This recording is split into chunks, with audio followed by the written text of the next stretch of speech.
সমূহ ভাৰতবৰ্ষ জুৰি আমাৰ এই ৮০ সংখ্যক স্বতন্ত্ৰতা দিৱসৰ উদযাপন কাৰ্যসূচী চলি আছে।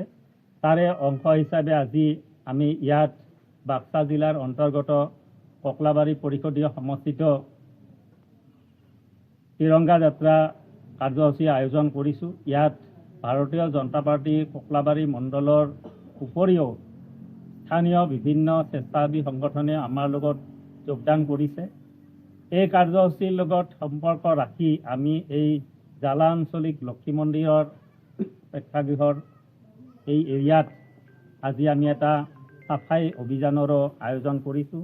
এনেকুৱা ধৰণে আমাৰ জিলা তথা অসমৰ সকলো প্ৰান্ততে এই কাৰ্যসূচী চলি আছে।